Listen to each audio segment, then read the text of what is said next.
قادری عماد الدین کا دعویٰ یہ ہے کہ میں قرآن مجید کوئی حیثیت نہیں رکھتا ہے، میں عربی زبان میں قرآن سے بڑھ کر لکھ سکتا ہوں۔ تو حضور نے عربی میں رسالہ لکھا نور اور فرمایا کہ میں محمد صلی اللہ علیہ وسلم کا ادنیٰ ترین غلام ہوں، یا تو تم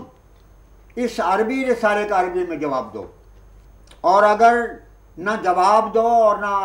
گالیوں کو چھوڑو رسول عربی وسلم کے خلاف جو تم بکواس کر رہے ہو، تو پھر خدا کی ہزار لعنتوں پر۔ تکلیف تو پادریوں کو ہونی چاہیے تھی، مگر مجسم شورش یہ لوگ بنے ہوئے ہیں۔ لیکن میں نے کہا کہ یہ کبھی نہیں ہو سکتا کہ مسیح موعود علیہ السلام جیسے عاشق رسول ان بدکماش لوگوں کو پھول مکیار پہناتے، یہ اراری پہنا سکتے۔ اٹارنی جنرل صاحب نے حضرت خلیفۃ المسیح ثالث سے یہ سوال کیا تھا کہ اتمام حجت کا تصور کیا ہے؟ حضور نے ارشاد فرمایا، قرآن عظیم میں ہے، جہادوا بہا واستیقنتھا انفسہم ظلما وعلوا۔ ترجمہ یہ ہے، انہوں نے اصرار سے ظلم اور تکبر کرتے ہوئے ان نشانوں کا انکار کیا، حالانکہ ان کے دل ان پر یقین لا چکے تھے، یعنی وہ دل سے قائل ہو چکے تھے کہ یہ واقعی خدا کا پیغمبر ہے۔ جی، اسی مرحلے کو اتمام حجت سے تعبیر کیا جاتا ہے، جیسا کہ ایسے لوگ بھی موجود ہیں جو یہ بھی کہتے ہیں کہ اگر خدا بھی آ کے کہہ دے کہ مرزا صاحب سچے ہیں تو بھی ہم مرزا صاحب کو تسلیم کرنے کے لیے تیار نہیں ہوئے۔ اب ایک ضمنی بات اگر آپ اجازت دیں، اس پر یہ آج صرف اتنا عرض کرے گا کہ آراری لٹریچر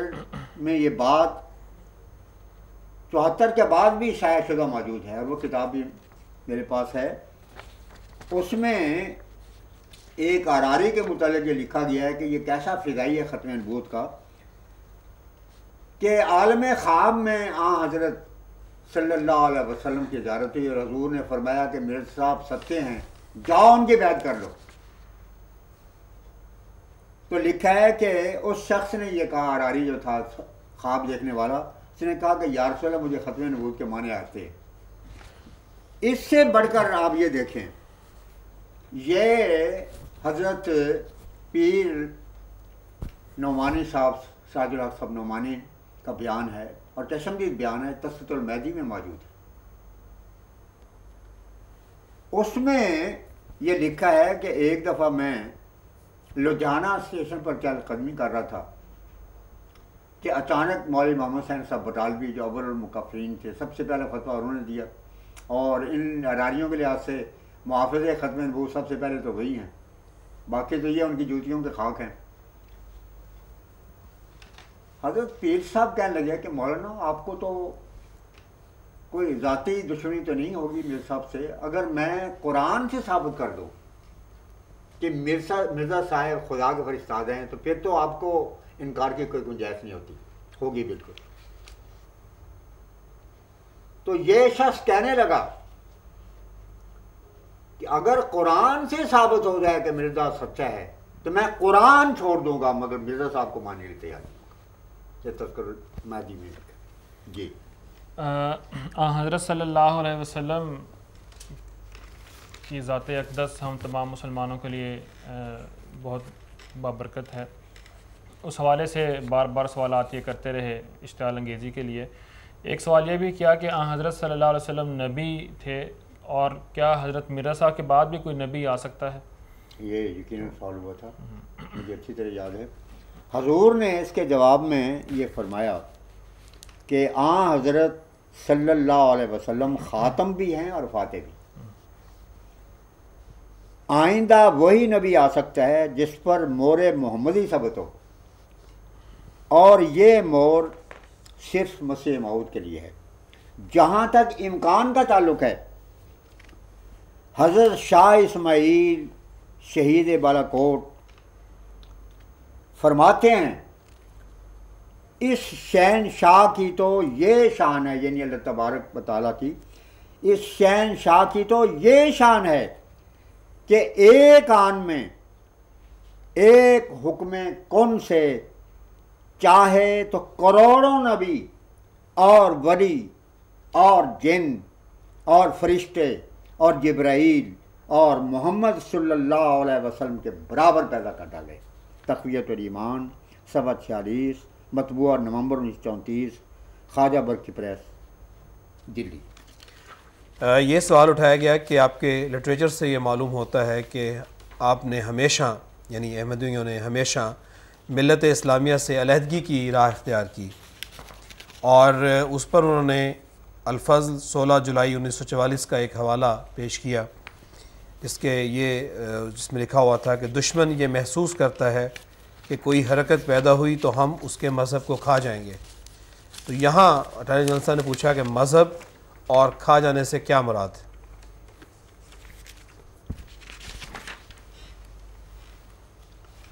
حضور نے،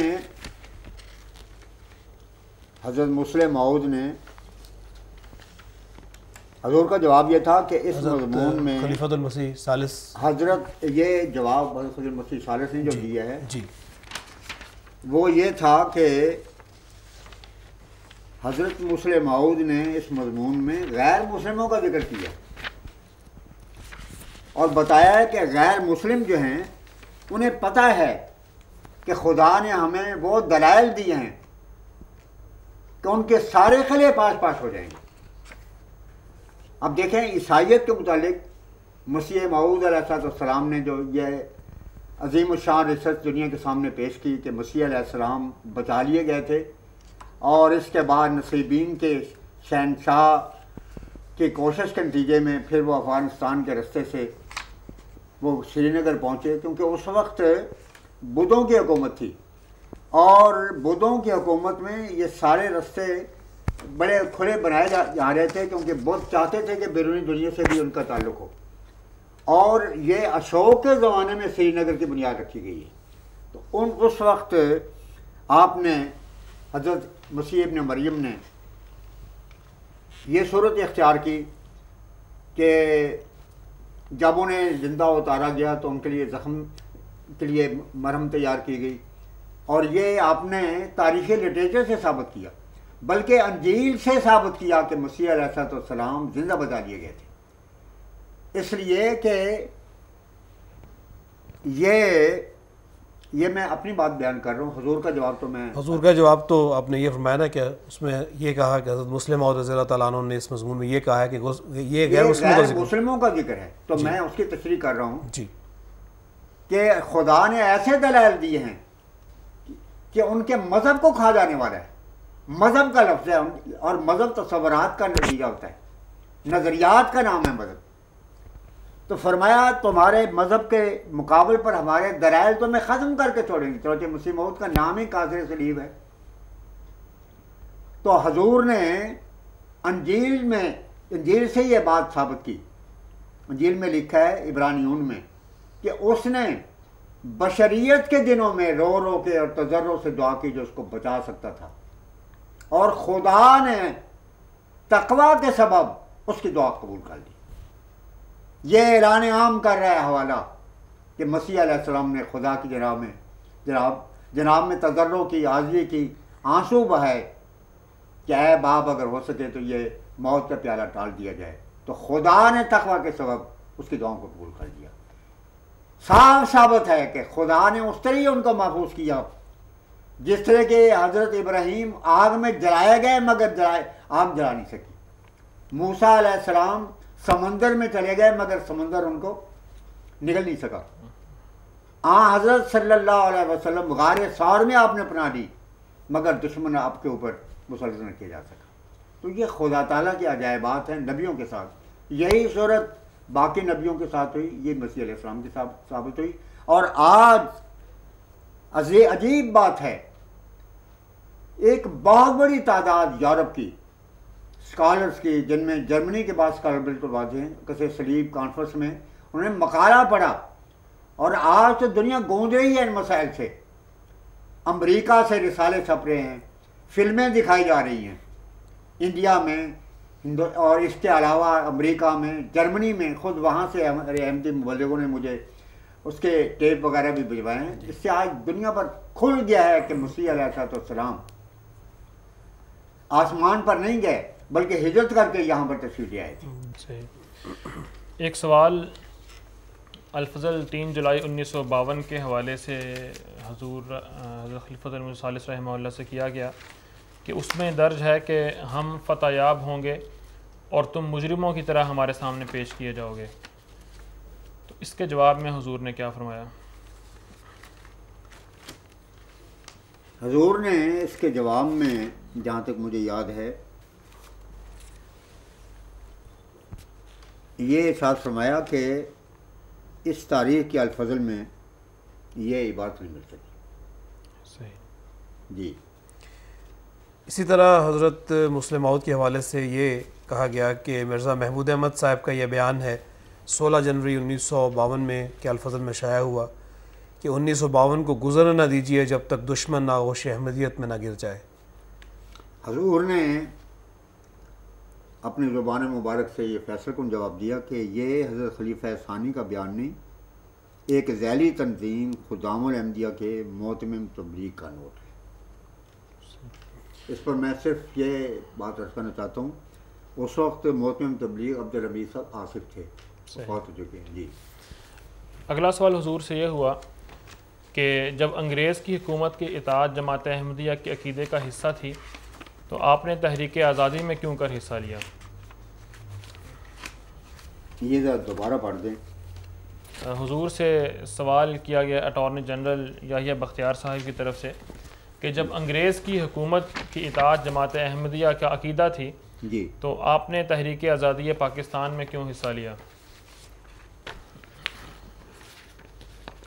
حضور نے اس کے جواب میں ارشاد فرمایا کہ اس کی اجازت خود انگریزی حکومت وقت نے ملک کے باشندوں کو دے دی تھی۔ یہ حضور کا جواب ختم ہوا۔ آپ اگر برصغیر کی تاریخ کو پڑھیں تو یہ بڑا واضح ہے کہ 1857 کے غدر کے بعد مدت تک آزادی کے تصور سے ناشنا تھے ملک کے رہنے والے۔ اس کے بعد پھر وہ وقت آیا اور وہ وقت پہلی جنگ عظیم کے بعد آیا ہے، جب کہ حکومت نے یہ کہا کہ ہم اس جنگ کے بعد آہستہ آہستہ کوشش کریں گے کہ بائی انسٹالمنٹ ہندوستانیوں کو آہستہ آہستہ کئی قسطوں میں آزادی دیں۔ پہلے نوآبادیات کا درجہ ملے گا ان کو، اس کے بعد جب ہم سمجھیں گے تو پورا کے پورا اقتدار مکمل طور پر وہ ہندوستانیوں کو دے دیا جائے گا۔ تو یہ خود گورنمنٹ نے اجازت دی تھی۔ احمدی تو حضرت صلی اللہ علیہ وسلم کے ارشاد کے مطابق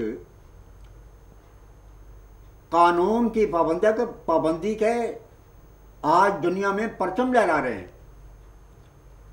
حضرت صلی اللہ علیہ وسلم کا نمونہ کیا تھا،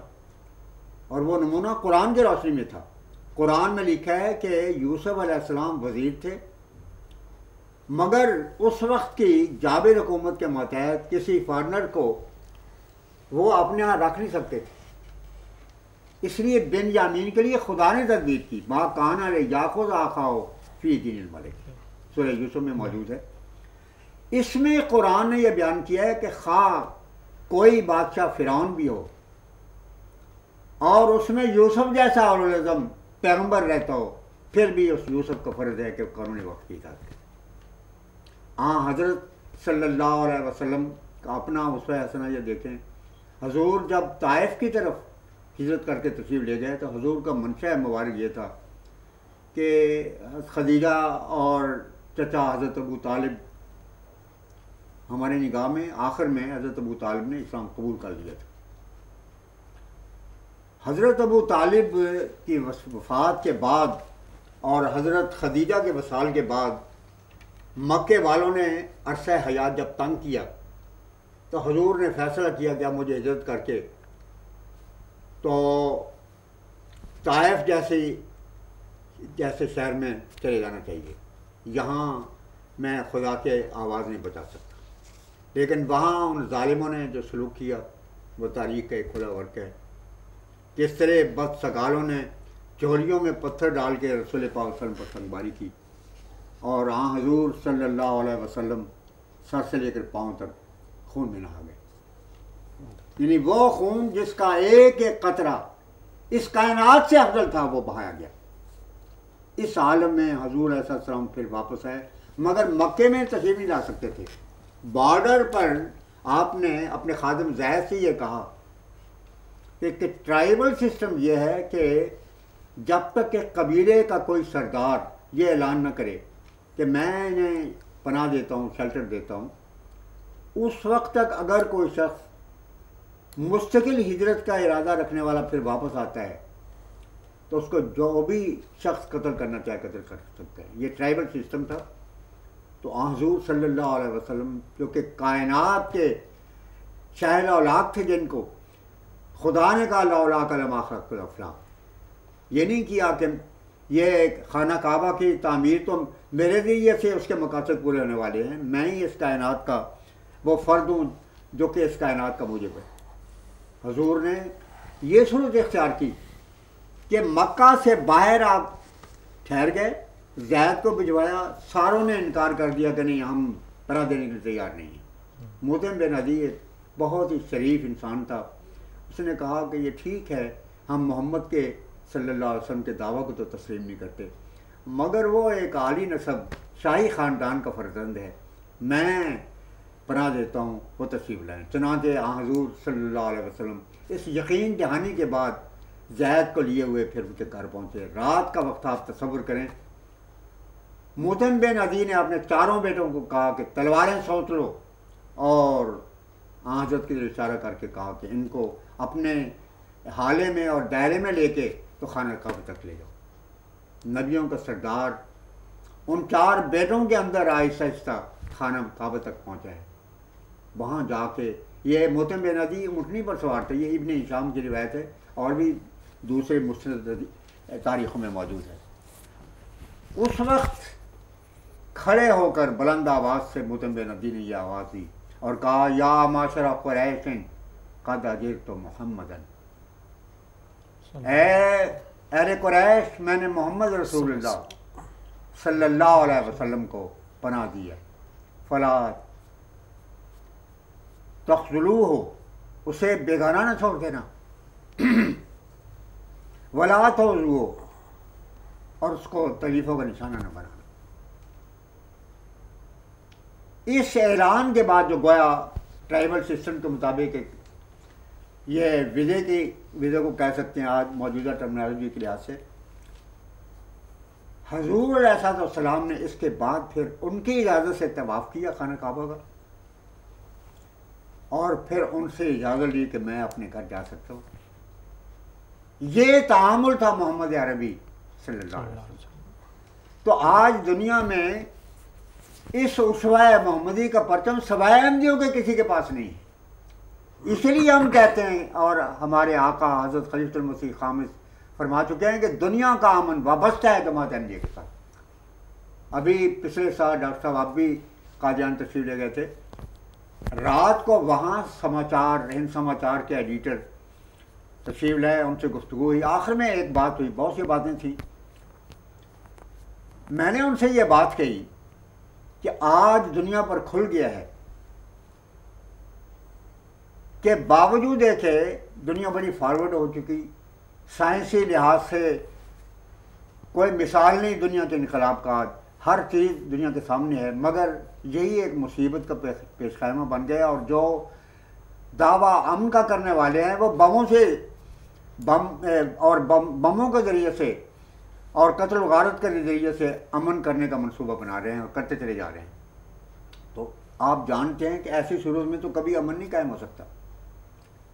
امن صرف اس صورت میں قائم ہو سکتا ہے کہ دنیا میں ان پاک نفس اور معصوموں کی اکثریت ہو جائے جو حضرت صلی اللہ علیہ وسلم اور حضرت یوسف کی طرح قانون کی اطاعت کو اپنا مذہبی فریضہ سمجھتی ہو اور وہ ایک امام کے ماتحت ہو.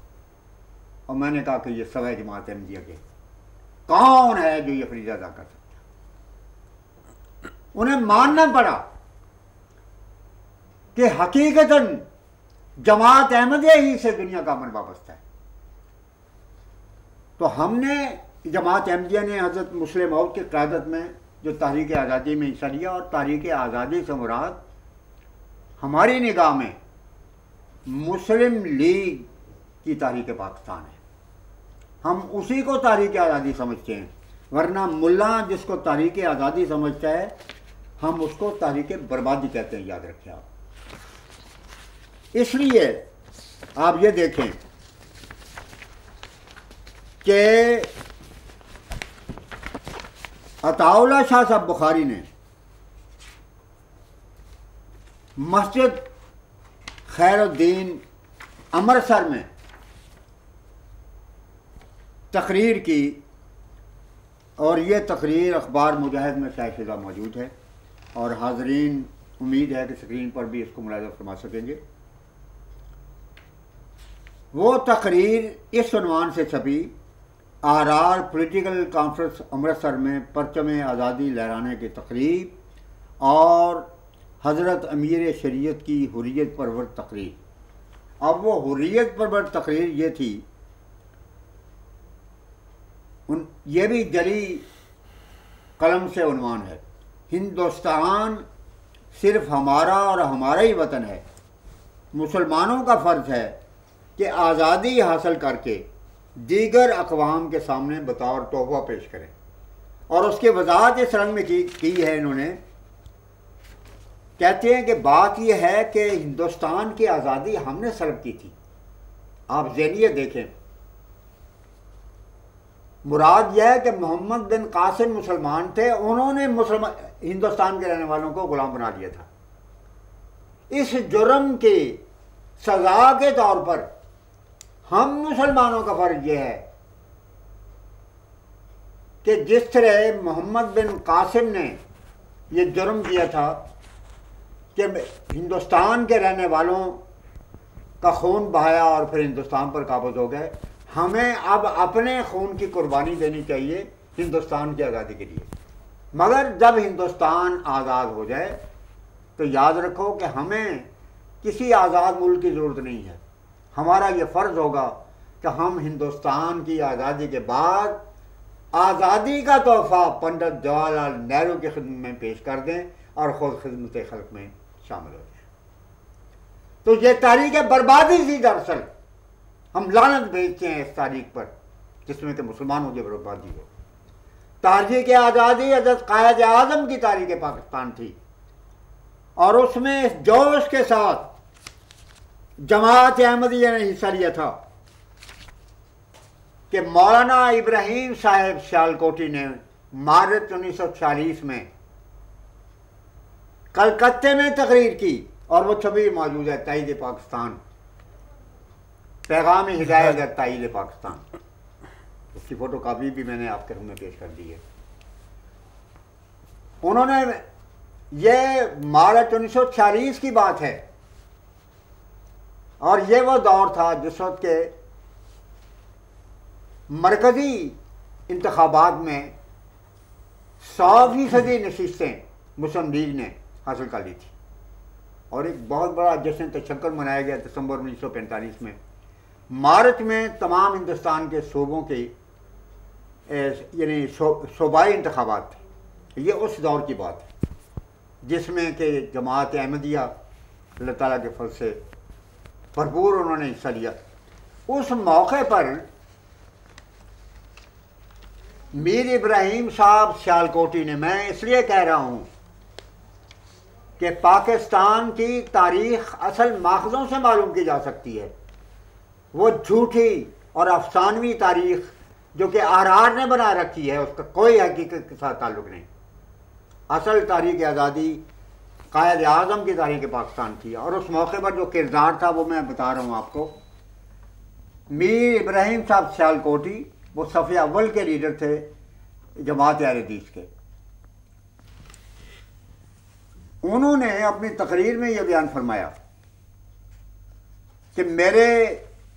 ایک گستاخ شاگرد محمد صادق نے کہا ہے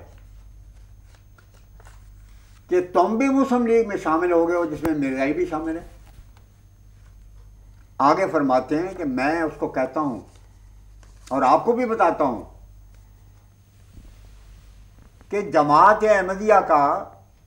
مسلم لیگ میں شامل ہونا اس میں میرا کوئی دخل نہیں ہے، یہ تو مسلم لیگ اور جماعت احمدیہ کا اپنا اندرونی معاملہ ہے۔ آگے کہتے ہیں لیکن جماعت احمدیہ کا مسلم لیگ کی تحریک میں شامل ہونا اور پاکستان کی تائید کرنا یہ اس بات کا دستاویزی ثبوت ہے کہ آل انڈیا مسلم لیگ ہی مسلمانوں کی واحد نمائندہ جماعت ہے، اور اس کا ثبوت دیا ہے۔ فرماتے ہیں کہ یہ اس لیے کہ نہ وہ کانگریس میں شامل ہو سکتے ہیں مسلمان، نہ ایم ڈی، نہ آر آر میں داخل ہو سکتے ہیں، اس لیے کہ آر آر کی پشت پناہی کانگریس کر رہی ہے، بالفاظی کہ وہ کانگریس کے ایجنٹ ہے، کانگریس کے خودکاشتہ پودا ہے، کانگریس کے پیسوں کے اوپر سب کچھ کر رہی ہے۔ اس واسطے ایم ڈی نہ کانگریس میں شامل ہو سکتے تھے اور نہ آر آر کے ساتھ شامل ہو سکتے تھے،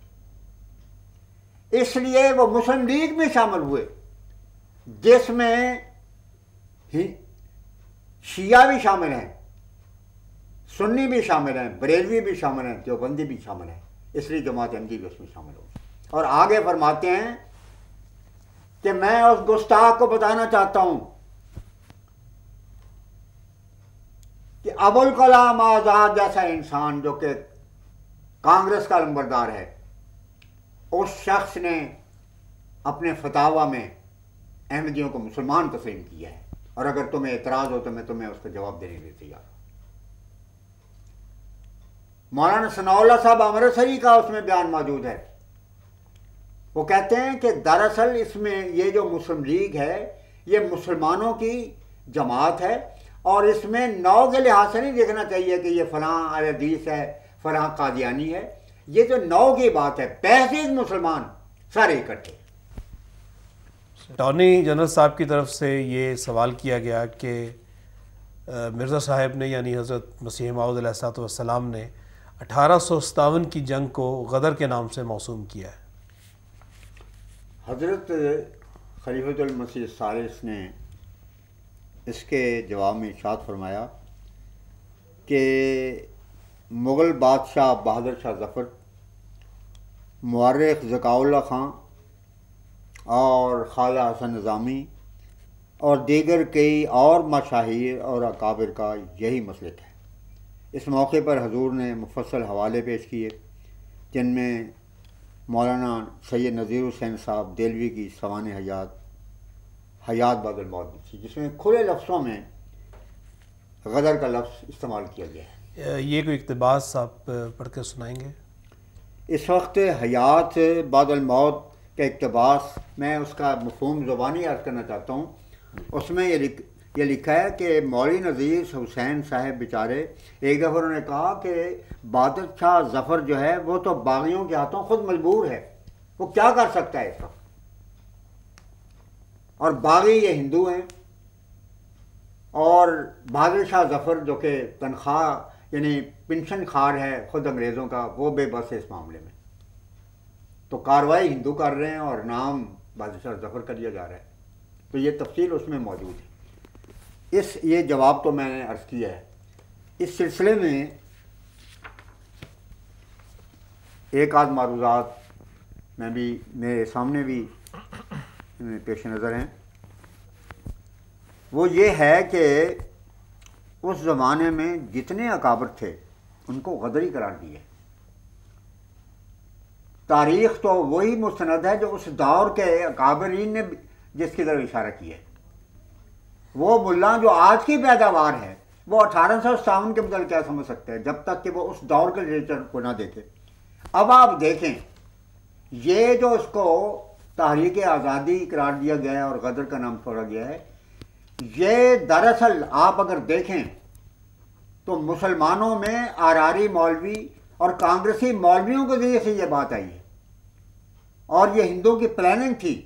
پہلے تو یہ پلاننگ ہوئی، میں اشارہ پہلے کر چکا ہوں، کارل مارکس سے پشپناہی بھی تھا، اور انٹرنیشنل جو اس وقت مرکز تھا ٹیررسٹ لوگوں کا شکاگو میں سوشلسٹوں کا، ان کے ساتھ رابطے ہوئے، اور ان کے کہنے پر دراصل ہندوستان کے ہندوؤں کو اس بات کی ضرورت ہوئی کہ مسلمان تو اس وقت دراصل ان کا بادشاہ تو نام کا بادشاہ ہے اور اس کی حکومت سوائے دلی کے قلعے کے کہیں بھی نہیں ہے، تو ساری بڑی بڑی اسامیاں ہندوؤں کے پاس تھیں، اور مہاراجے جتنے بھی تھے ان کے مقابل پر کوئی مسلمان حکومت ایسی نہیں تھی کہ جس کی کوئی بھی حیثیت رہ جاتی ہو، تو عملاً تو ہندو کی حکومت تھی۔ ہندو یہ چاہتا تھا کہ آنے والی ایسٹ انڈیا کمپنی کے انگریزوں کو ختم کر دیا جائے اور دلی کا تخت مستقل طور پر ہندوؤں کے پاس ہو جائے، لیکن پہلے انہوں نے پیش بینی یہ کی کہ کچھ مسلمان مولویوں سے بھی دستخط لیے کہ یہ جہاد ہے،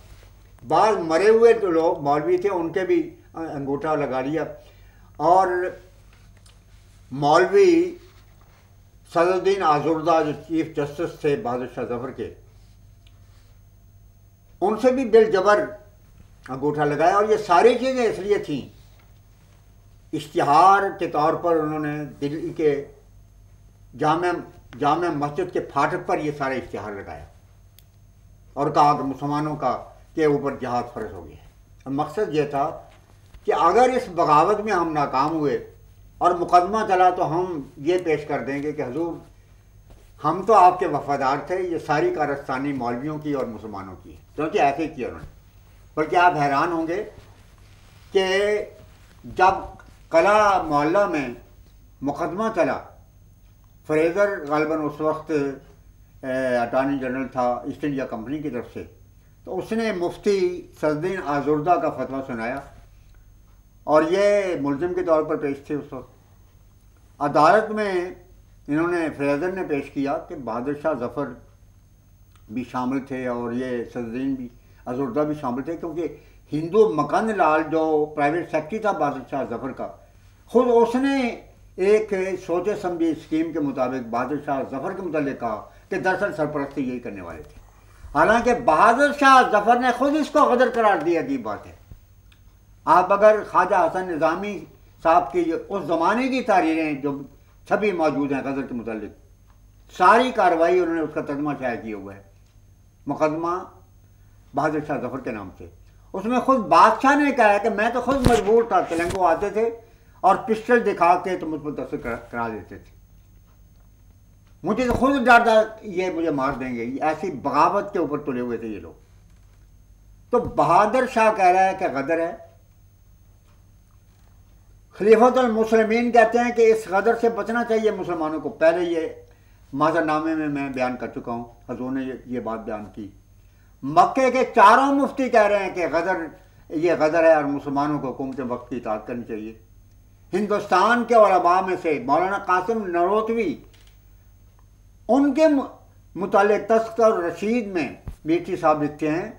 کہ ظالموں نے ان پر الزام لگایا کہ وہ بھی بغاوت میں شامل ہیں، اور وہ چھپ گئے، لیکن آخر خدا نے ان کو بری قرار دے دیا۔ لیکن جس وقت کے آراری علماء، دیوبندی علماء کانگریس کے ہاتھے چڑھ گئے اور ان کے ایجنٹ بن گئے، ساری تاریخ کو تبدیل کر دیا، اور یہ ثابت تھا کہ مولانا محمد قاسم صاحب نانوتوی کے خلاف دشمنوں نے یہ کہا تھا کہ وہ بغاوت میں شامل تھے۔ مگر اب جو نئی کتابیں چھپی، جس میں حسین مدنی کی کتاب نقش حیات بھی ہے، اس میں اس درجے پر پیش کیا گیا کہ گویا معاذ اللہ وہ ہندوؤں کی اس تاریخ میں شامل تھے، اور کہا کہ جی اس کی آزادی میں حضرت مولانا نے بھی بہت بڑا کردار ادا کیا، یعنی اپنی تاریخ بدل دی صرف اس لیے کہ کانگریس کے ساتھ جو مراسم ہیں وہ قائم رہیں اور جو کچھ ملتا ہے وہ ملتا چلا جائے۔ اتنی ظالمانہ پالیسی ہے۔ تو یہ سب تاریخ، یہ کوئی جنگ آزادی نہیں تھی، یہ حقیقتاً غدر تھا، بہادر شاہ ظفر کے لحاظ سے بھی، مولانا نذیر حسین صاحب دہلوی کے لحاظ سے بھی، مولانا محمد قاسم کے لحاظ سے بھی، خلیفۃ المسلمین ترکی کے لحاظ سے بھی، مکے کے جو اس وقت کے مفتی تھے ان کے لحاظ سے بھی، اور ہندوستان کے بڑے بڑے مذہبی رہنماؤں کے لحاظ سے بھی۔ اب میں اس میں آخر میں جو بات پہلے عرض کرنا چاہتا تھا وہ یہ ہے کہ یہ عجیب بات ہے، یہ لوگ اس لیے کہ جی یہ انگریز کا لگایا وہ پودا، مطلب یہ ہے کہ جماعت احمدیہ کی بنیاد اس زمانے میں رکھی گئی جب کہ یہاں پر برطانوی حکومت تھی،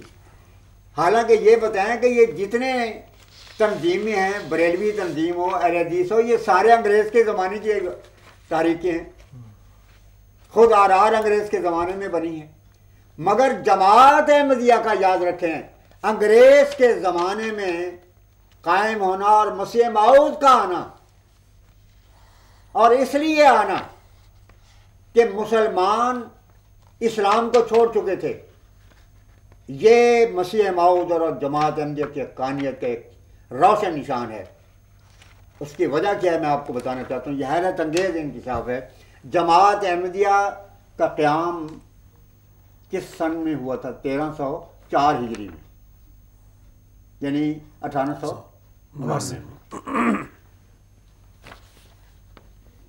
یہ 2 سال پہلے کی کتاب ہے حقیقت گلزار صابری. یہ صابری بزرگ گزرے ہیں، واقف اسرار حقیقت محمدی حضرت بادشاہ دو جہاں مختوم شاہ محمد حسن صاحب صابری، چشتی، حنفی، قدوسی، معشوق ہے. یہ شان کے بزرگ تھے. اور یہ کتاب رامپور کے پریس جس کا نام حسنی تھا اس میں چھپی ہے. یہ تو 4تھا ایڈیشن ہے، میرے پاس اس کا پہلا ایڈیشن بھی موجود ہے، اسی کی میں نے فوٹو کاپی آپ کو دلائیں گی. اس میں یہ لکھتے ہیں کہ دراصل خدا کی طرف سے یہ کہ بہادر شاہ ظفر کے زمانے میں مسلمان اور خود مغلیہ حکومت بد کردار ہو چکی تھی. اب اندازہ لگائیں کہ جہاد اگر کہا جاتا ہے کہ جنگ آزادی تھی اور جہاد آزادی تھا تو امیر المومنین کون تھا اس وقت سوائے ہندوؤں کے؟ یہ بھی تو سوچنا چاہیے. اور اگر مسلمانوں کے لیے جہاد تھا تو وہ بتائیں کس کی قیادت میں لڑا جا رہا تھا. اور مسلمانوں کی حالت یہ لکھتے ہیں کہ دراصل بات یہ ہے کہ اب یہ صورت پیدا ہو گئی ہے کہ بہادر شاہ کا زمانہ ایسا آ گیا ہے کہ جس زمانے میں بادشاہ بھی برس کردار ہے اور رعایا بھی اسلام کے خلاف چل نکلی ہے. آگے یہ بیان کرنے کے بعد یہ حالت بتا رہے ہیں کہ یہ 1887 کی کتاب ہے، جماعت احمدیہ کے قیام سے 2 سال پہلے، کہ اس وقت جو انگریز آ گئے ایسٹ انڈیا کمپنی، یہ انگریز ایسے زمانے میں آئے ہیں جب ہندوستان کا مسلمان اور خود بہادر شاہ ظفر کی حکومت بد کردار ہو گئی ہے. یہ میں نہیں کہہ رہا، یہ اس زمانے کے بزرگ حضرت شاہ محمد حسن صاحب صابری، چشتی، حنفی، قدوسی، معشوق الہی کے الفاظ ہیں. آگے فرماتے ہیں، دیکھیں خدا نے ان بزرگوں کو اور پارسا انسانوں کو کس طرح بصیرت اور کشف کی آنکھ بخشی تھی. کہتے ہیں کہ بات یہ ہے کہ خدا یہ چاہتا ہے کہ بہادر شاہ ظفر کی حکومت کو پارا پارا کر دیا جائے، کیونکہ یہ ظالم حکومت ہے. اور کیوں پارا پارا کیا جائے؟ کہتے ہیں، میں پہلے الفاظ دہراتا ہوں، ان حضرت نے معرفت ابدال کے حکم نامہ باطنی پاس سردار حنفیہ حضرت عرب حسن صاحب کے جاری کر دیا اور میعاد بھی مقرر فرما دی. یہ کشوف کا ذکر کرتے ہیں اور حضرت سلم سے کشفی تعلق کے نتیجے میں بتاتے ہیں کہ یہ حضرت کا حکم تھا جو نظام الدین کو دیا گیا، پھر قطب الاقطاب اغیاث ہند کو، پھر علی احمد صابری کو، پھر اس کے بعد حضرت عرب حسن کو. اور وہ کیا حکم تھا جو کہ محمد عربی صلی اللہ علیہ وسلم کے دربار سے جاری ہوا اور حضرت علی صابری کے زمانے سے لے کر مجھ تک پہنچا. فرماتے ہیں کہ یہ حکم تھا جو محمد رسول اللہ ہم تک پہنچا ہے کہ بادشاہت ماتحت فرنگ بھی معقوف کر کے قوم فرنگ مستقل حکمران کر دی جائے. یہ رسول اللہ کا حکم اولیاء کو ملا، ہندوستان کے اولیاء کو، کہ یہ بد کردار حکومت ہے اس کو انگریزوں کے ماتحت بھی نہ رکھا جائے بلکہ اس کو صفحہ ہستی سے مٹا دیا جائے۔ کیوں مٹایا جائے؟ اس لیے کہ زمانہ امام مہدی علیہ السلام کا قریب ہے۔ اب زمانہ آ گیا ہے کہ امام مہدی کا ظہور ہو۔ اور آگے لکھتے ہیں کہ کفر ترقی پکڑے تو کچھ مذائقہ نہیں، لیکن خلق اللہ ظلم سے محفوظ رہے اور فسق و فجور کی سزا اقطاب اور اغیاس عرب و عجم دیا کریں گے۔ کہتے ہیں کہ خدا یہ نہیں چاہتا کہ مہدی کے آنے کے وقت بھی ظالم حکومت رہے، اس لیے خدا چاہتا ہے کہ بادشاہ ظفر کی حکومت کو پارا پارا کر دیا جائے، تاکہ امام مہدی جب آئے تو انگریز کے زمانے میں آزادی ہو اور وہ آزادی سے محمد صلی اللہ کا پرچم لہرا ہو۔ یہ صفحہ میں بتانا چاہتا ہوں، یہ 418 اور 19 صفحہ ہے جو میں نے آپ کے سامنے پڑھا ہے، اور یہ 12 چہارم 1357 ہجری کا شائع ہے۔